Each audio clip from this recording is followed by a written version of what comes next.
Einen wunderschönen guten Morgen. Neue Folge, neues Glück. Leute, heute steht an Qualitätsgabe im Winterweizen, da kommen wir gleich zu. Ich war für unseren Düngerstreuer 2 neue Streupaddeln kaufen. Die kurzen, die waren verschlissen, da waren Löcher drin. Ich kann euch die mal kurz zeigen hier, wie die jetzt aussehen. Was ich euch aber eigentlich gleich sagen will, ist der Preis. Da. So sehen die aus. Ja, davon 2 Stück. Und jetzt sind neu, die waren hier unten in der Ecke eingeschlissen. Ich zeige euch das mal. Hoffe ich, denke ich dran, gleich euch das mal zu zeigen.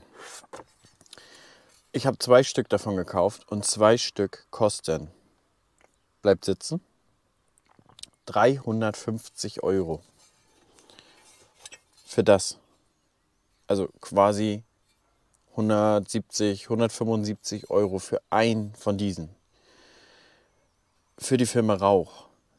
Fliegt ihr damit zum Mond, lasst die da aushärten und bringt die dann wieder zurück auf die Erde, um sicher zu gehen, dass das wirklich tolles Material ist? Ich meine, wie begründet sich das?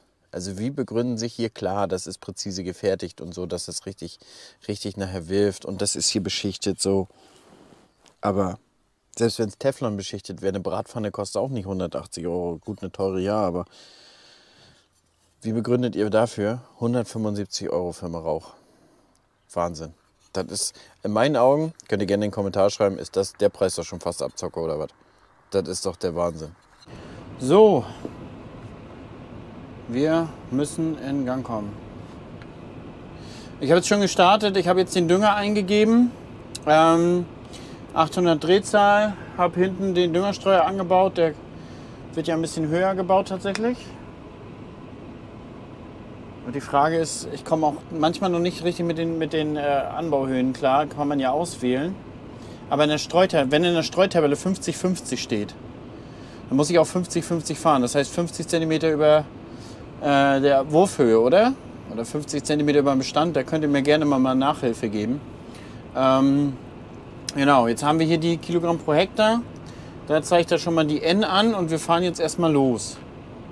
Erstmal losfahren ist richtig gut. Ich fange in der Fläche an. Auto, genau. Ich fange nämlich in der Fläche an. Machen wir hier den Bildschirm. Du kannst den ja teilen. Wir können ja hier den hier machen und dann machen wir so. So, jetzt haben wir das hier geteilt. Jetzt können wir nämlich das hier starten. Automatik ist. Und dann drücken wir hier auf Start. So, das heißt automatisch ist es vorgewählt. So, wenn wir jetzt hier anrollen, dann müsste er theoretisch gleich anfangen zu streuen. Und dann kommen wir zum Eigentlichen.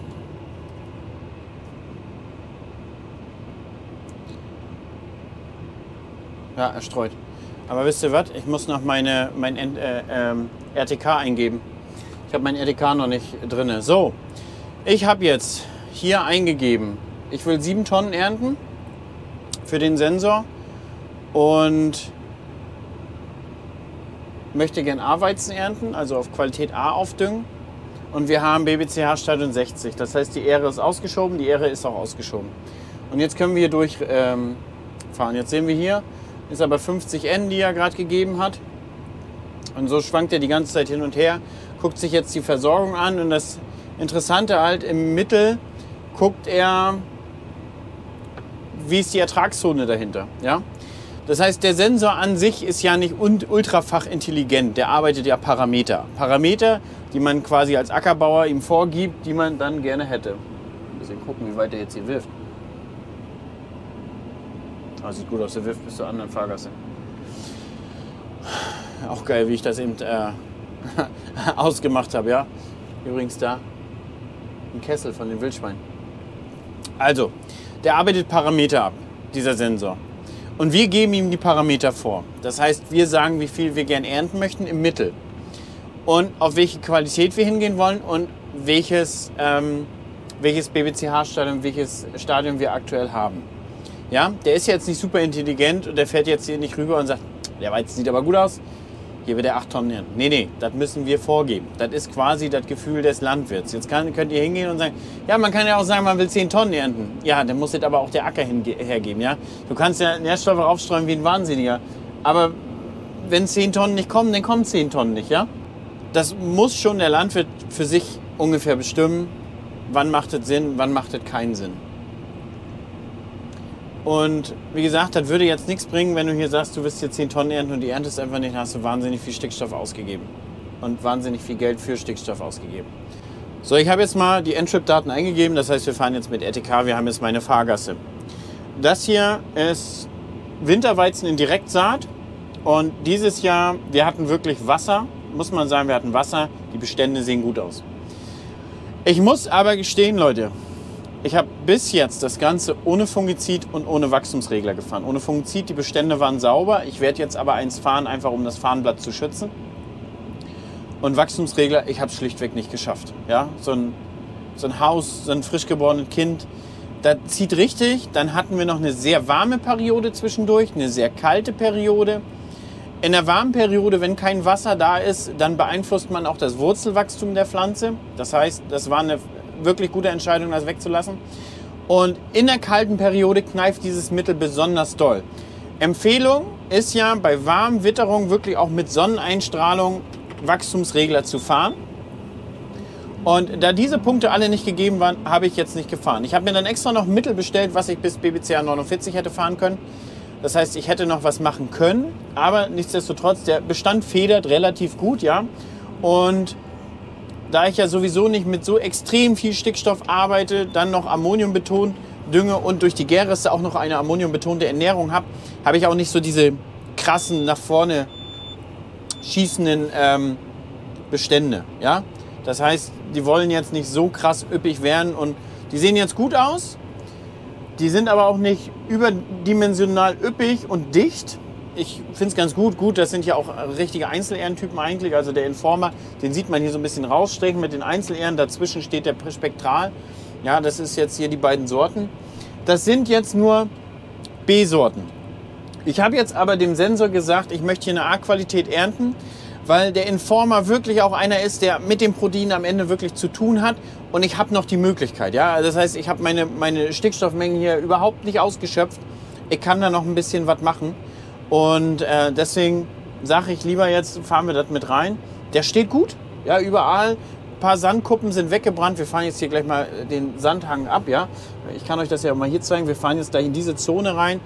Da haben wir jetzt die letzten Jahre teilweise nur 1-2 Tonnen geerntet in diesen Zonen, die wirklich so krass waren. Ich denke, da könnten wir uns dieses Jahr tatsächlich in dem 4-5 Tonnen Bereich bewegen. Und wenn der restliche Bereich dann performt Richtung 8-9 Tonnen, der bessere Bereich, dann können wir wirklich auch dieses Jahr mal 7 oder 8 Tonnen mal wieder ernten. Wichtig ist Qualität. Ja? Man sieht jetzt, wir fahren in eine schlechtere Zone. Der Sensor skaliert das runter, der weiß, alles klar, der ist ja gut versorgt, ja, aber er erntet jetzt hier auch weniger, hier sind auch weniger Körner, er scannt ja auch die Biomasse ab und sagt, ja okay, wir streuen den trotzdem hier weniger. Ja, man sieht jetzt zum Teil hier, kommen jetzt Zonen, da ist ja teilweise auch verbrannt. Aber der Unterschied zum letzten Jahr ist, wir haben da grüne Blätter und die Ähre kommt noch raus. Wir hatten letztes Jahr auch das so, dass die Ähre ist stecken geblieben, die kam nicht mehr raus, Farnblatt war vertrocknet. Das war letztes Jahr der Stand. Dieses Jahr sieht es ganz anders aus. Ich will hier nichts beschreien. Wir sind jetzt bei der Blüte. Wir brauchen richtig, richtig Wasser zur Kornfüllung. Man muss ja bedenken, an Trockenmasse legen wir nochmal genauso viel drauf, wie wir bis jetzt gebildet haben. In der Regel ist das Verhältnis Stroh-Korn 1:1. Ja? 1 Tonne Stroh auf 1 Tonne Korn. Das heißt, wenn wir 7 Tonnen ernten wollen, dann haben wir 7 Tonnen Korn, 7 Tonnen Stroh. Die 7 Tonnen Stroh haben wir ja schon gebildet. Aber die 7 Tonnen Korn, die kommen ja jetzt erst noch. Und dafür brauchen wir Wasser. Man muss sich ja jetzt überlegen, das sind jetzt hier 6 Wochen anhand dessen, wo er jetzt hier 7 Tonnen Ertrag bildet. Und ich kann das nicht mehr genau sagen, wie viel das war. Da gibt es einen Koeffizienten. Ich habe das im Podcast mal sehr ausführlich aufgeschlüsselt, wie viel Wasser es bedarf jetzt in dieser Phase. Aber ich sage mal über den Daumen, für 7 Tonnen brauchen wir 100 mm Regen, ja, um die wirklich zuverlässig zu ernten. Ich muss das nochmal gucken. Ich habe das im Podcast mal ganz penibel ausgerechnet, wie viel Liter das am Tag waren. Ich glaube, es waren 8 Liter am Tag, die wir hier brauchen, wenn der Bestand richtig in der Photosynthese hängt, also richtig Gas gibt. Und dann ist ja auch wichtig, über 25 Grad schwitzt er einfach nur der Bestand und darunter betreibt er wirklich Photosynthese. Jetzt haben wir 20 Grad Sonne, ja, das heißt, da kommt jetzt auch richtig Ertrag zusammen. Der bildet richtig Zucker, der Bestand. Wenn es wärmer ist, verschwitzen wir nur, wir können den Kohlenstoff nicht bilden. Ähnlich wie eine Wasserflasche, die in der Sonne steht, wo der Kohlenstoff quasi das CO2 rausgast. Genau so geht es der Pflanze jetzt auch. Ja? Mais zum Beispiel kann es nicht, der hat einen leicht anderen Photosynthesezyklus. Das ist eine C4-Pflanze, hier haben wir eine C3-Pflanze. Und deswegen ist es fast wichtiger, deswegen sagt man Mai kühl und nass. Ja? Bei Mais bis 20 Grad, da haben wir die höchste Photosyntheseleistung. Danach wird es weniger bei den einheimischen Kulturen. Jetzt fahren wir hier in eine bessere Zone und man sieht das jetzt auch, der ist dunkler und der sieht nochmal deutlich besser aus. Ich finde wirklich gelungen für einen Direktsaatweizen. Ein paar Mäusenester sind hier drin. Ja, das ist natürlich etwas, was man in der Direktsaat wirklich im Auge behalten muss. Also wir können auch ein bisschen schneller fahren hier. Ich habe ihm eigentlich angegeben, dass wir 10 km/h fahren wollen. Wir können 11 fahren, ich will auch nicht so viel gegen die Ähren schlagen jetzt hier, die sind nämlich in der Blüte.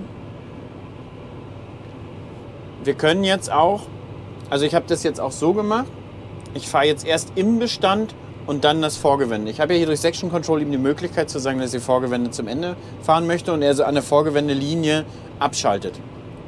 Es ist jetzt auch so, dass ich sonst das gehabt habe, wenn zum Beispiel ein Keil ist, kriege ich den nicht richtig ausgestreut, weil ja quasi das Vorgewende ein Stück auf diesen Keil raufstreut. Und wenn ich dann in diesen Keil reinfahre, dann habe ich sozusagen eine Zone, die nicht gestreut wird. Und da schaltet der Streuer einfach nicht an, weil er auch nicht drüber werfen kann. Dieser hier noch nicht. Und indem ich am Ende jetzt das mache, das Vorgewende, streue ich erst den Keil vernünftig aus und dann fahre ich bin ich jetzt an die Linie vorbeigefahren. Und dann fahre ich in die Zone rein. So, also so fahre ich jetzt erstmal hier weiter. Arbeite das Ganze ab. Ich arbeite jetzt hier mit Harnstoff. Wir haben ja Regen angesagt bekommen und der ist Urease gehemmt. Ja? Das heißt, die Stickstoffverluste sind nicht da oder geringer. Alternativ wäre Kass gewesen, aber der wäre sehr teuer gewesen für mich. Also mit Harnstoff komme ich deutlich besser bei weg. Wir arbeiten jetzt mit einem Überladewagen, den haben wir jetzt hier. Ich habe Svenny auch losgeschickt, das holen. Das war 50 oder 60 Kilometer war das weggelagert, wo ich das eingekauft habe. Die hätten das auch mit einem LKW gebracht. Das hätte gar nicht viel gekostet, 10 Euro pro Tonne, 20 Tonnen, 200 Euro. Ja? Also dafür, Svenny war jetzt 4 Stunden unterwegs, das kostet mich fast ein bisschen mehr. Aber ich hätte es auf eine Platte gekippt und dann in den Überladewagen gemacht. So, jetzt haben wir das direkt abgeholt, haben uns quasi die Arbeit gespart mit auf eine Platte kippen, sauber fegen, auffegen. Jetzt haben wir es im Überladewagen. Den wollte ich dieses Jahr eigentlich nicht mehr mit Dünger einsauen. Aber letztendlich ist es vielleicht gar nicht so schlecht, weil wir jetzt zügig sind. Heute Abend soll Niederschlag kommen, 130 Hektar. Die kriegen wir ohne Probleme jetzt realisiert heute hier. Und dann haben wir fertig. Dann brauchen wir morgen nur noch waschen und dann ernten wir auch, glaube ich, wirklich, wirklich gut. Wirklich, wirklich gut will ich nicht sagen, aber wir ernten, glaube ich, gut. Ja, man sieht hier ein bisschen direkt die Zonen, ne, wo er kleiner geblieben ist. Da und überall. Was man auch zum Beispiel sieht, der Informer, der hat die Ähre da noch rausgestreckt, der Spektral da nicht mehr. Da muss man natürlich gucken, wie sich das natürlich zur Ernte verhält. Das ist auch ganz interessant, wenn man die Sorten mal nebeneinander stellen kann. Warum jetzt eigentlich nicht flüssig? Werden die auch fragen, ich bin ja Verfechter von flüssig. Bin ich, gar keine Frage. Ich habe mir das auch gut durch den Kopf gehen lassen und ich habe auch nochmal an den Herrn Winter von Lechler geschrieben. Vielen Dank nochmal, der mich da auch so ein bisschen supportet hat. Es ist mit den Düsen. Ich war mir unsicher, ich habe noch nie eine Farnblattgabel mit Tropfendüse gefahren.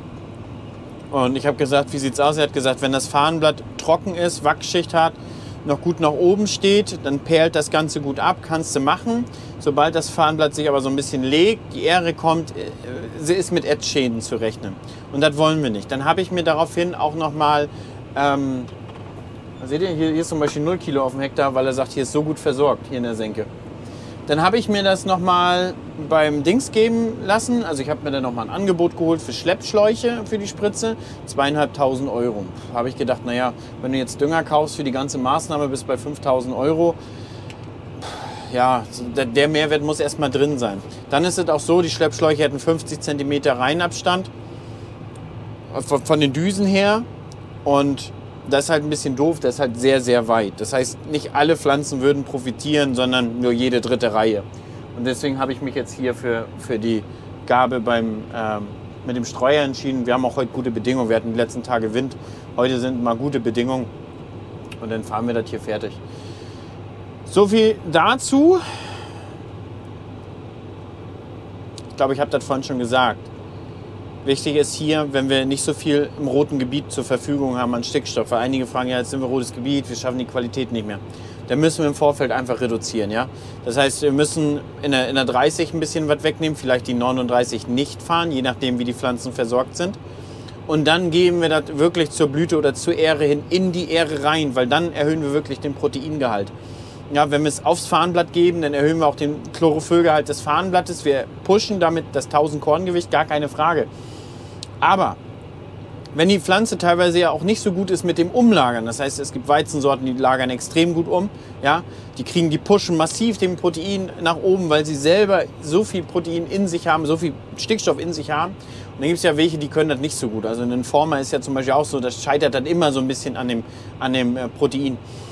Und da gibt man einfach in die Ähre rein. Ich habe die letzten Jahre nicht krass so gemacht, jetzt wollte ich das deutlich mehr machen, weil auch der Mehrwert wirklich von dem Protein oder von den Qualitäten, die es ja enorm ist. Also wir haben ja fast 100 € zwischen einem Futterweizen und einem E-Weizen aktuell.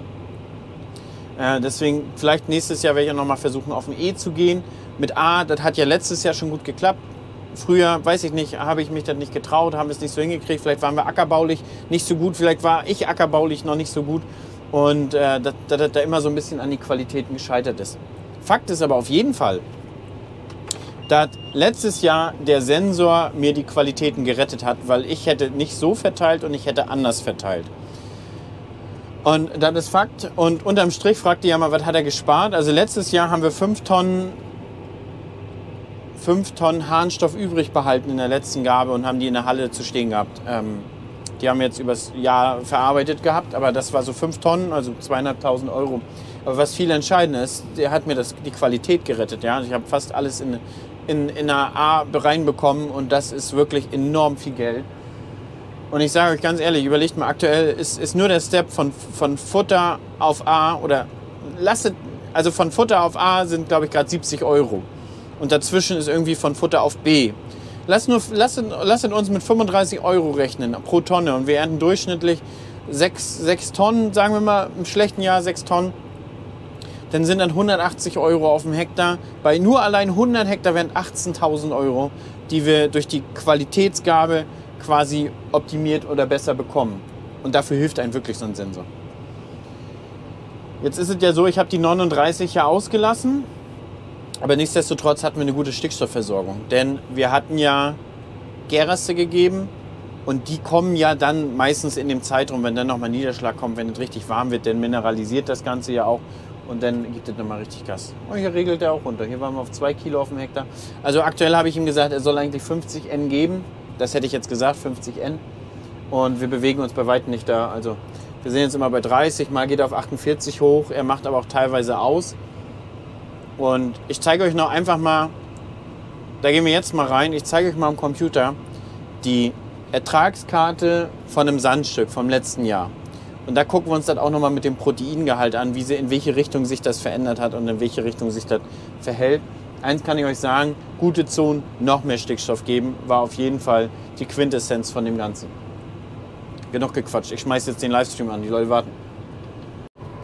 So Leute, ich streue jetzt gerade die Reste hier auf dem Mais aus, damit der auch, naja, nicht gut in Gang kommt. Der wird gut in Gang kommen, aber damit er noch besser in Gang kommt.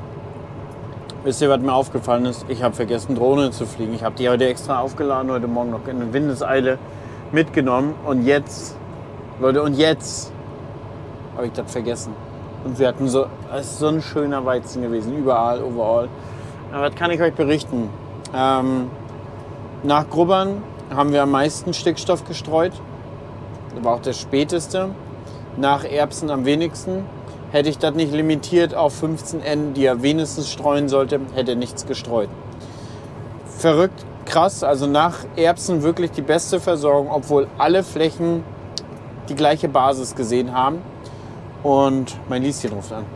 Und nach Raps auch wenig. Nach den Sonderkulturen mittlerer Durchschnitt, würde ich fast sagen. Im Gesamten stehen alle Weizenbestände wirklich, wirklich gut. Und ja, da wo natürlich die besten Böden sind, sind auch die besten Bestände. Mais steht auch gut, wie ihr seht. Ich habe hier die Herbizidmaßnahmen abgeschlossen. Das geht jetzt alles hier ein. Der wächst jetzt vor sich hin. Der sieht gut aus. Und bin da guter Dinge. Und ihr seht, da kommt der nächste Regen. Wir hatten jetzt zweimal Regen unterwegs. Der erste Harnstoff ist schon eingespült. Also ich habe mit Harnstoff gearbeitet. Der erste Harnstoff ist eingespült. Mega, also das ist, besser kann es nicht laufen. Der nächste Regen kommt. Und damit ist ja, der ganze Stickstoff dann auf Pflanzen verfügbar. Und wird dann aufgenommen. Also, das wird laufen, das wird gut und ich bin guter Dinge, dass wir gute Erträge bekommen und dass wir auch super Proteingehalte schaffen. Das wird was werden, Leute, das wird was werden, man muss da auch ein bisschen dran glauben. So, das war's in dieser Folge. Alles in allem kann ich sagen, Sensor bin ich zufrieden. Nächstes Jahr streue ich die zweite und dritte Gabe gleich wieder mit. Also der lief ja erst in Sachsen-Anhalt beim Partnerbetrieb und haben den dann rechtzeitig auch schnell genug nicht hochbekommen. Ist ja auch ein kleiner Weg. Und dann hatte ich mich ja entschieden, mit den Potentialkarten zu arbeiten für die zweite Gabe. Nächstes Jahr bleibt er aber hier, weil der Betrieb sich dann einen eigenen Sensor holen wird.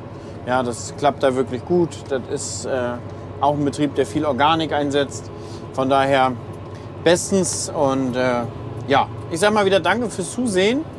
Schreibt doch gerne mal sonst eure Videowünsche, also worauf soll ich nächstes Mal nochmal eingehen, was würdet ihr nochmal gerne für Details sehen.